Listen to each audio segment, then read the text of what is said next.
Halo semua, selamat berjumpa kembali di video dari Bank Sampah Banjar Pengilian. Di video kali ini, kami membahas mengenai bagaimana merangkul mikrokonsumerisme dan merubahnya kembali menjadi uang. Jadi tonton videonya sampai akhir ya, dan jangan di-skip. Apa sih konsumerisme itu? Seperti yang kami baca dari Wikipedia bahwa konsumerisme adalah pemahaman seseorang atau kelompok dalam menjalankan proses konsumsi atau pemakaian barang-barang hasil produksi secara berlebih, tanpa sadar dan berkelanjutan, yang pada akhirnya menimbulkan sifat boros dan ketidakseimbangan kelola uang. Apalagi di zaman sekarang, penggunaan uang mengalir tidak terkendali. Hanya mungkin baru di masa pandemik ada pengurangan konsumsi terhadap barang-barang tertentu. Tetapi masih tidak terdapat kontrol pada barang-barang pemenuhan kebutuhan pokok yang bernilai sangat kecil dan dalam hitungan skala mikro. Atau dengan kata lain nilainya masih dianggap sangat murah.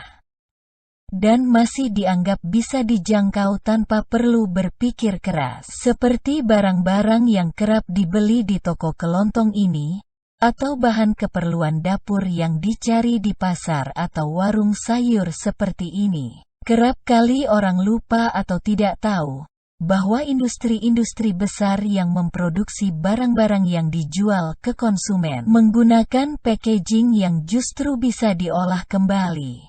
Ini bisa dilihat dengan tanda eco-packaging pada produk yang dibeli.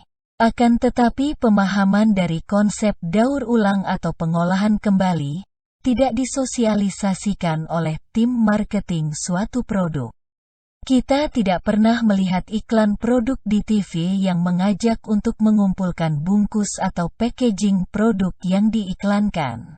Justru hampir tidak pernah ada dan itu karena mereka lebih berorientasi untuk menjual produk.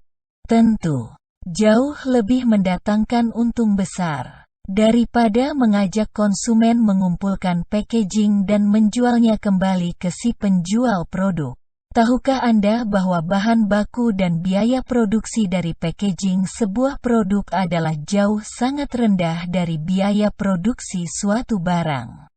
Meskipun hitungannya juga dimasukkan ke harga sebuah produk itu sendiri. Jadi boleh dibilang bahwa selain konsumen membeli inti atau isi dari produk tersebut, konsumen otomatis juga sudah membeli packaging dan secara tidak sadar konsumen sudah diajak membayar pembuangan bungkus produk. Kalau dalam sehari seseorang membeli 5 jenis produk, misalnya 5 jenis permen, 5 jenis makanan ringan, 5 bungkus jenis sayuran yang berbeda. Artinya dalam sehari sudah dihasilkan 250 gram sampah packaging, jadi bisa dihitung dalam 1 bulan sudah berapa uang yang dibuang percuma? Atau dengan kata lain sudah berapa rupiah yang disampahkan, dan berapa rupiah yang digunakan untuk membiayai pencemaran lingkungan? Ini berarti pemahaman konsumerisme sudah mengalami pergeseran yang begitu jauh menjadi sifat boros, ketidakbijakan kelola uang, dan dampak terbesar tertimbun di akhir, yaitu berdampak terhadap lingkungan. Apakah Anda lantas membenci sifat konsumerisme Anda? Kami, Bank Sampah Banjar Pengilian tentunya seiring sejalan dengan teman-teman kami, pemulung, pengepul, serta industri kreatif lainnya justru merangkul mikrokonsumerisme terhadap produk-produk bernilai kecil ini sebagai sebuah tantangan dalam pengelolaan lingkungan hidup. Bagaimana dengan bijak menerima barang-barang yang justru ditolak oleh teman-teman kami, sesama pemulung dan pengepul, seperti barang-barang yang dianggap sampah ini, bisa menjadi uang kembali. Kami hadir dan ada, bukan mau mendoktrin masyarakat untuk memutus atau mematikan langsung mikrokonsumerisme, akan tetapi, dengan aksi yang kami perbuat kami berharap bisa meluruskan pola pikir, bijak dalam kelola uang. Dan pada akhirnya berharap masyarakat ikut sadar dan peduli terhadap lingkungan. Jadi cobalah mulai di lingkungan yang terkecil, yaitu dari rumah, untuk mengumpulkan barang-barang yang sudah kami info di video ini. Kalau teman-teman kami tidak mau beli, setor saja ke bank sampah.